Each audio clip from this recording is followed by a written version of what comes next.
Super Bowl or bust. Now that you're so close and that you've accomplished so much, you guys have done so many things already to this point, is just getting to the Super Bowl, is that enough to define a successful season, or do you think you have to win it now? No, I mean, listen, everything's about this game right now. And like I've said it before, I've been to the Super Bowl and I've lost it and it stinks. So it's about this week. We got to find a way to win this game this week. Is it hard to keep the players focused on that, knowing that you're just 2 games away, or do you think it's you drill that into them that it's just the next step? Yeah, I think it's actually, I don't think that's hard at all. I think they understand what's at stake. I know they watched these games this weekend. They watched that game last night. This is and inevitably, I mean, I showed the team really every game, just different situations that popped up, a snapshot of what happened. And you just look at, what could have cost the team, whether it's a drop here, whether it's a penalty, whether it's a situation, whatever it is, and they're littered all through, the week, and that's what the playoffs are, is, man, that one extra play, just doing your job in the heat of the moment, and if you do that, you give yourself the best odds. If not, that the other team's going. And so we've got a really good opponent here. They got a dynamic quarterback. They're playing good offense, good defense, really good coaching, and we got a work cut out for us. That's what we've got. You know what it takes to turn around a franchise. It took you about 2 years to kind of get this thing going, a year and a half to get this thing really going in the right direction. What's your level of respect for what they've done over there in Washington with Quinn in just one season? I got a lot of respect for Dan Quinn. I've known Dan from afar. I know him, but it's not like we hang out on a daily basis or anything or talk like that. But I've known him for a while, and certainly when he was in Atlanta, having to play him twice a year, I mean, those guys, you gain a high level of respect for what they do. And Joe Witt, the defensive coordinator, I mean, those guys were all there. And so inevitably, his teams are always going to be competitive, and they're going to be ready to go, and they're going to try to do things the right way. So I've got a lot of respect for what he's done, and I'm not surprised that they're where they're at, just knowing, kind of the way he builds things, the way his attitude is, and so it's impressive. It's really hard to try to get that number 1 seed and get that bye week, but actually after going through it, how beneficial was that week? What did you take for having that time to kind of get away and come back to it? Well, I think really just honestly, the best thing you get is that it's one less game. And so the odds say, well, that's one less game that you're playing to get to your ultimate goal. That's the benefit, really. And you could say, well, yeah, I mean, we've had some injuries, and so you get a couple of people that are able to feel better. But inevitably, it's not even that. I mean, there's plenty of teams that are playing. I mean, we did it twice last year. We won back-to-back games without a bye. It's really the fact that your odds are better because you're playing one less game. So that's the advantage of the bye. Your last 14 hours or so, I'm sure you watched some of that game too. How quickly do you start game planning for Washington? What's the rush been like, sort of getting ready for? Yeah, I mean, I think you're like anybody else. You're taking your notes as the game's going on, like last night, and you're taking note as much as you can with what you can see on the TV. And then really, it's been, full force today. You get in early and you start going. I had stuff with me at home, so. You go, but it's like anything else. We're going to have plenty of time to game plan and get a really good feel of who this opponent is to put a good plan in. Were you there before? Say it again. How early? No, I did not get in early. I started early, but I did not get here. I had plenty of coaches here. Do you have any that, last year was, I'm not going to say surprise, but you guys kind of, arrived, your announcement, you probably exceeded a lot of expectations. This year, the expectations were huge, and you delivered, and you're the number 1 seed. Do you feel a difference as far as what is expected of you and your team now? No, I don't. like, see, you put that into words like, no, I don't think about, man, we're the 1 seed, so if if you guys don't succeed, then, I never think like that. I don't know. To me, I look at it as like, I know who we are. I know what we're about. I know how we have to prepare. I respect the opponent. And now it's time to go to work. That's how I look at it. I don't look at anything else. I don't think of what if it doesn't. What if the what ifs, like, fuck, man, I couldn't sleep at night if I lived that way. There's no freaking way. So no, I don't think of that. We're the 1 seed. We earned the 1 seed. We got a good opponent coming in, and we're going to be ready to play. That's how I look at it. Do you feel it from the outside, though? Do you feel just the extra attention being put on you, the demands, all that stuff? No, we've had attention for 4 years here. I mean, there's been more stuff that's been made out, that's been built one way. We've been so good. We've been so bad. We're a laughing stock. Now we're great. And it's just been this roller coaster of up and downs. And it's the next week of it. You know what I mean? And so this is nothing new that we're in right now. This is nothing new for me, for the coaches, for the players. We're in the middle of the circus, man, and it's about time to perform. That's the world we're in. Speaking of Jay Daniels, obviously has been a big part of their turnaround. Can you just talk about the challenge he presents at quarterback? He is dangerous. He's dangerous. He poses a major threat. He does not play the position like a rookie quarterback. He's composed. He understands how to progress. He sees the field well. He can buy time with his legs. He's a dangerous runner. He's smart. He's smart. You can tell he understands how to run that offense, what they're asking him to do. And then he's got weapons. He's got weapons around him. I mean, this receiver's pretty dang good. 17's a hell of a player, He's got a good back. He's got more than one receiver. Ertz at tight end. I mean, they've got weapons. The O-line plays hard. But he's a difference maker. This is the one opponent that you hadn't faced, that you could have faced, that you hadn't faced already. Does that make you a little leery of the unknown? I mean, you obviously can see them now, but he's dynamic, but he's also a rookie. How much does the unknown affect? No, I don't. No, I think there's a level of excitement. Part of it, it's you see another team you face twice, let's say, right? You know each other. You know them. They know you. It's different level of game planning because you're into that third level of chess, Whereas the opponent you haven't faced yet, like that's exciting too because you don't really entirely know them. They don't entirely know you. You just know each other from afar.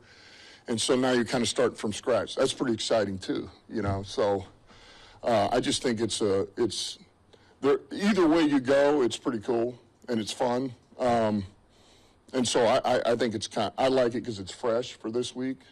I do like the newness of it. I just wanted to ask you how the bye week impacted the overall health of the team and really in relation to how Arnold and Zeitler are trending.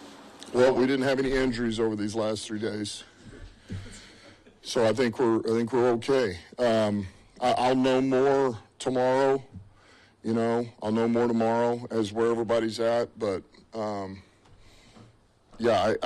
I can't give you a straight up answer off of 3 days off. Really, I mean, I just know everybody treatment has gone well, and we'll see. One video the team shared behind the scenes of you celebrating the division. Ran over to Montgomerys' locker. That was part of the video that we got to see. To put 5 back in that game plan after the outlook wasn't initially so great, what's that going to mean to you as the head coach for this team? It'll mean a lot. 5's a big part of us. He's a huge part of us, and to me, he's a bell cow. He's somebody that he's a tone setter. He's a catalyst, so there's a place for him. There's a place for him here. So there'll be a place for him in this game. So it's going to be good to get him back. Going back to Daniels for a sec, usually when a young quarterback is so quick to use their feet, it's a lack of confidence in reading in their arm, and that's not the case with him. Is there anybody stylistically you can think of like that kind of matches his skill set? That's tough to say. Is a rookie, because that's really what you're trying to compare him to, right? Is really a rookie of who's, and I can't. I mean, that's like that, that's been as composed as he is and really, been able to function at such a high level without the, the mistakes or things like that. He's doing a really good job. I mean, I know they've got to be happy over there with how he's progressed every week, just gotten better and better. When they have that RPO element, I mean, how valuable is a guy like Alex to just kind of help get the defense right and decipher a lot of that stuff? Yeah, Alex is always going to help. Getting him back, I mean, just having him back the other day was, paid huge dividends. It was one of the reasons that we did well, that we played a really good game defensively. He's certainly one of those reasons. So to get him back, the production he brings, the athlete, but then just the, what he brings mentally, because he understands the game well. He studies. He'll know this offense. He'll know what they're trying to do, and he can kind of help everybody out around him. So yeah, it helps having him. Fourth down aggressiveness paid off in a big way last night. Curious if you see any similarities in the way you guys like to attack and just what makes them so successful on fourth down. I mean, I don't know. And look, I haven't been able to watch every game yet. I haven't got into all that. So I've got to do my own. I understand what the percentages are. I know they went for it, whatever, 4 or 5 times last night. But I need to look at what the situations are when he does that. And is this truly their MO? How much of it is run, pass, blah, blah, blah, blah, blah. But I know he wants to be a little bit more aggressive, and they have a quarterback that is mobile and gives you a run-pass option. So, I don't know. I can't say that it's like us or not like us, But I know they have it, they use it, and it's helped them win games. Lions defense over the years has struggled against running quarterbacks. Do you buy that, or does everybody struggle against running quarterbacks? Do you buy that? Are you buying that? I do, but you face a lot of running quarterbacks. Oh, Yeah. I'm not supposed to buy it? No. I know this. Running quarterbacks are hard. They're hard to defend, and it's like somebody tells you that we don't handle running quarterbacks very well. Well, tell me the team that does. Give me the next team. All right. So now you're working for whoever. I don't care who they are. And I'm not going to name a team because then somebody will come back and say, "Why did you name that team?" But if you're on that team, you'd be like, "We don't handle running quarterbacks that well." Well, yeah. I mean, it's kind of when you're trying to deal with Lamar and you're trying to deal with a guy like this over there and Josh Allen and. There's a lot of teams that struggle against those guys. They're not easy to stop, and there's a reason for that. So, look, we know we got our hands full, but we're going to have a plan in place. AG is going to have a hell of a plan. Our guys are going to execute it. And you know what? He may make a run. He may pop a run or two. That's just the nature of the game and the way that some of these guys are able to maneuver, but that doesn't mean that you win the game. History of the NFL rookie quarterbacks coming out of the playoffs. There's only a couple of them that have done it. A, how hard is that, just given the magnitude of the stage of this for rookie quarterbacks to do that? And B, is it about the running? Is it about his maturity? Why do you think that he's able to sort of bridge that? Well, look, I think Cliff's done a good job with him, and with the scheme that they're running, I think it really fits him well. But yet they're also, it's not just about him, it's about the other weapons that they do have. And I think that all meshes well together. And I think they don't ask him to do everything. I think the scheme they have, he does a good job with it. I think he can get himself out of trouble. I think this O-line plays hard. They don't just live in the read run or RPO. They've got some gap scheme, so there's some attitude there. There's cutting the defense type runs. So it's kind of all been meshed together well, and so I think by doing that you alleviate a lot of pressure off of him, and when he has that ability, and you don't put everything on him, then he'll make plays for you, and he's been able to do that. And I think he does stay composed and he doesn't get frazzled. So I think there's, that's a credit to him, but it's really a credit to the coaches too and the players that are around him. I think they do a good job of spreading the load, actually. Checking with Ben and Aaron to ask how their interviews went over the weekend. And I guess from that perspective, do you get regular updates on that kind of stuff? Why would I want to know that? You think I want him to leave? But I'm just curious, on that note, do they give you periodic updates? You check in, or how's that work? Yeah, I've got an idea how they're doing. I have not run in there and asked if they're leaving yet. I didn't do that, but some point today I'll talk to them about what transpired yesterday. Right now I'm just trying to get ready for Washington. Yep. Top six rushing offenses in the NFL made the playoffs. Can you speak to the? Say that one more time. Top six rushing offenses made the playoffs this year. I mean, can you speak to the level of investment you made in the running game and how it paid dividends this time of year? So Well, I think it's just another. I know for me personally, for us, I think I just believe that's where everything starts. I know it starts for us that way, and I think it creates an attitude. I think it creates a style. I think it creates a scheme of everything. Kind of works off of that, I guess, is what you should say there. At least for us, that's where it begins. And then it just takes a lot of pressure off of other players. I think it takes pressure off your quarterback. If you can run it, now you play action pass off of the same or similar type of schemes, you open up windows. It helps your receivers separate. Now, they still got to beat the corner, but everything underneath is open, right? And when you have a guy who's as accurate as our guy is, the passer that our guy is, then and receivers that can get open like St. Brown and J-Mo and these guys, then, I mean, that's pure gasoline, right? So that's why you do it. You're just trying to, I think, master your strengths, So it makes sense. It's hard to pass in this league, especially if everybody in the arena knows that you're passing. Every defense knows that you're passing. They just pin their ears back. I mean, it's tough. It's tough. Also, it seems obviously this time of year that becomes even. Yeah, certainly to possess the ball. Certainly to possess the ball is big. That's what Washington does a good job of. Watched them last night. I mean, they possessed the ball. They finished the game out. They were able to do that, get first downs, and so that's big. And to be able to run the ball is what helps you do that. So, yeah, that's a big part of it. Daniel's mobility is reflective, I think, of probably an evolution in football. I'd say all four of the first-round quarterbacks that are having an impact this year are dual threats in their own way. So how much have you, AG, and Brad kind of worked to build a defense that counters that with the big ends, the athletic linebackers, and secondary that tackles? Yeah, I mean, I think it's something you always think about. You got to be able to corral these guys up, but I think there's a discipline to it too. Look, the better your athletes are on defense, the better suited you are to contain mobile quarterbacks.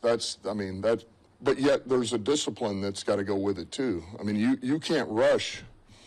You can't rush these guys the same as you do somebody that is just a pure pocket passer. You have to be much more disciplined, and it's a lot harder. I mean, you really do. You have to stay in your gap. You got to close down. You got to just continue to push. You can't take an edge. You can't like that. That takes an enormous amount of discipline in it, and the toll it takes on you physically in a game. I mean, you're talking about running. That's like all you guys that have run the quarter in high school. You run 400 or the 800, or that's what that's like. Like it's an all-out, legs burning, get ready to throw up. Like you got to do that every time, keep him corralled. And no different than the guys who got to cover. You may have to cover for 6 seconds, 7 seconds. That's the problem these guys create. They do. So, but it doesn't mean it's easy, but it doesn't mean that it's not doable. It is doable. They ran the 400. Oh, I know somebody did. Some of you guys, I know you had to have. Nobody even raised their hand. Somebody did. All right.